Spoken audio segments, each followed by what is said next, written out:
আচ্ছা, যারা একটা কিডনি নিয়ে বেঁচে আছেন, মানে সেটা হতে পারে জন্মগতভাবে একটা কিডনি বা হতে পারে যে কোনো একটা সার্জারি হয়েছে যাতে একটা নেফ্রেক্টমি করতে হয়েছে। So we are living with one single kidney. আজকের এই আলোচনাটা তাদের জন্য। বেসিক্যালি আম আমার কাছে একজন রিকোয়েস্ট করেছেন যে, "ডক্টরবাবু আমার একটা কিডনি সিন্স বার্থ। তো আমায় কিছু বলুন আমি কি করে আমার এই একটা কিডনি নিয়ে সুস্থ থাকতে পারি?" তো ১ম এই একটা জিনিস বলে রাখি, আপনার হয়তো জন্মগতভাবে একটা কিডনি। কিন্তু এরকম অনেকেই রয়েছে যারা ২ টো কিডনি নিয়ে জন্মেছে কিন্তু একটা খুব একটা ভালো কাজ করে না। বা ২ টো কিডনি নিয়ে জন্মেছে, একটাতে হয়তো টিউমার হয়েছে, আমাদের সার্জারি করে সেই কিডনিটা বার করতে হয়েছে বা কোনো ট্রমা হয়েছে যার জন্য ওই কিডনিটাকে বার করতে হয়েছে, বা ধরুন আপনি আপনার কোনো নিকট আত্মীয়কে একটা কিডনি ডোনেট করেছেন। ডোনাররা সবাই কিন্তু rest of their life they live with a single kidney. এই ভিডিওটা এই ৩ টে পার্সপেক্টিভ অফ পিপল কেই কিন্তু অ্যাড্রেস করবে। তার কারণ যে single kidney is not very uncommon and আমাদের জানতে হবে যে সিঙ্গেল কিডনি থাকলে আমরা যতটা আতঙ্কিত হই ততটা আতঙ্কিত হওয়ার কারণ আছে কিনা। প্রথম কথা একটা জিনিস বলে রাখি যে each kidney contains 1.2 million nephron. আমাদের শরীরের এক একটা কিডনিতে 1.2 মিলিয়ন নেফ্রন থাকে।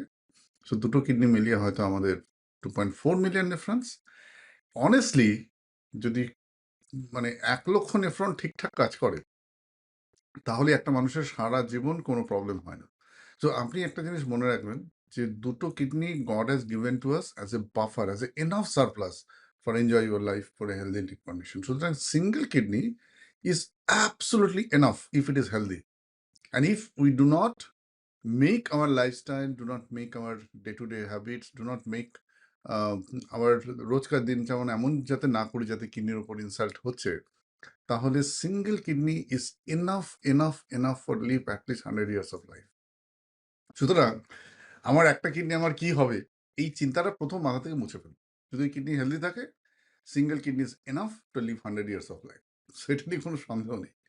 কিন্তু প্রবলেমটা হলো, আমরা যদি ডায়াবেটিসে আক্রান্ত হই, যদি হাইপার টেনশনে আক্রান্ত হই, যদি যখন তখন মানে অনিয়ম করি, আজে বাজে খাবার খাই, ওষুধ over the counter medications like pain killers, antibiotic প্রচণ্ড রকম কনজিউম করি, প্রচণ্ড রকম ধূমপান বা স্মোকিং করি, যদি আমরা প্রচণ্ড রকমের পান খাই, সুপুরি খাই, বিটেল নাটস খাই, কোল্ড ড্রিঙ্কস খাই প্রচুর পরিমাণে, যদি আমাদের রাত্রিবেলা একদম ঘুম না হয়, যদি আমাদের সিম্প্যাথেটিক স্ট্রেস সাংঘাতিক রকম বেড়ে যায়, কাজের জন্য হোক, যে কারণেই হোক, তাহলে ইভেন ২ টো কিডনি থাকলেও আপনি কিন্তু অসুস্থ হবেন। সুতরাং যেটা মনে রাখতে হবে সেটা হচ্ছে single kidney is not a problem. Problem is our lifestyle and the environment where the single kidney will work. যদি একটা কিডনি মানে আপনি যদি সুস্থভাবে জীবনযাপন করেন in terms of your diet, in terms of your lifestyle, যদি আপনি ডায়াবেটিস প্রিভেন্ট করতে পারেন, যদি হাইপার টেনশন হলে নিয়মিত তার চিকিৎসা করে তাকে কন্ট্রোলে রাখতে পারেন, যদি পরিমিত জল খান, সল্ট ইনটেক যদি খুব বেশি না হয়, যদি আপনার এই ধরনের অ্যাডিকশন লাইক স্মোকিং, গুটখা বা প্রচুর পরিমাণে সুপারি খাওয়া যেগুলো হার্মফুল ফর কিডনি নোন সেগুলো আপনি অ্যাভয়েড করেন, যদি আপনি যে সমস্ত চাইনিজ হার্বস পপ সম্পর্কে আমরা জানি কিডনি ক্ষতি করতে পারে সেগুলো অ্যাভয়েড করেন, পেইন কিলার, অ্যান্টিবায়োটিক্স এসব যদি আপনি কনজিউম না করেন, আপনার যদি নিয়মিত ঠিকঠাক ঘুম হয়, রেগুলার যদি এক্সারসাইজ করেন, আর পরিমিত সুষম খাবার যদি খান, তাহলে single kidney is not a problem at all. So you can live a near normal life, absolutely normal life, even extending to the 100 years with a single kidney, provided your basic lifestyle is okay, not allowing any lifestyle disease which has impact on the kidney. You have taken care of your blood pressure, you are taken in charge of your diabetes or sugar control. আপনি regular exercise করছেন, আপনি regular 6 থেকে 8 ঘন্টা ঘুমোচ্ছেন, প্রচণ্ড রকম stressful সিচুয়েশনের মধ্যে আপনি নন, বা you know the biofeedback mechanism by which we can overcome stress. আর যদি ঈশ্বরের একটা কিন্তু দোয়া দরকার। কিন্তু অনেক কিছুর পরেও কিছু একটা ব্যাপার আছে, যেটা সবটা হয়তো আমাদের হাতে নেই। সেই আশীর্বাদ যদি থাকে, তাহলে with single kidney also you can live a normal life. সুতরাং একটা জিনিস মনে রাখা ভালো যে সিঙ্গল কিডনি আছে এই নিয়ে আতঙ্কে ভুগবেন না। তবে however one thing I must caution, বহু মানুষ যাদের ক্ষেত্রে হয়তো রেনাল সেল কার্সিনোমা, আরসিসি যার জন্য অপারেট করা হয়েছে, সেটা সার্জারি করে কিডনি একটা কিডনিকে বাদ দেওয়া হয়েছে, রেডিক্যাল নেফ্রেক্টমি করা হয়েছে। এই গ্রুপ অফ পেশেন্টদের জন্য আমাদের একটুখানি বলে রাখা উচিত যে আপনাদের একটা রেগুলার মেডিকেল ফলো আপে থাকতে হয় এই কারণে দেখা গেছে এটা সার্টেন পার্সেন্টেজ, খুব কম percentage of renal cell carcinoma opposite healthy কিডনিতেও রেকার করে উইদাউট নোয়িং কজ। তো সেইটা একটা কারণ থাকলে আপনাদের রেগুলার ফলো আপ, পেট স্ক্যান করে দেখে নেওয়া, যে তার কোনো ঝামেলা হচ্ছে কিনা সেটা বুঝে নেওয়া। কারণ আর্লি ডিটেক্ট হলে অনেক সময় পার্সিয়ান এফেক্টমি বলে সেটাকে সেরে দেওয়া সম্ভব।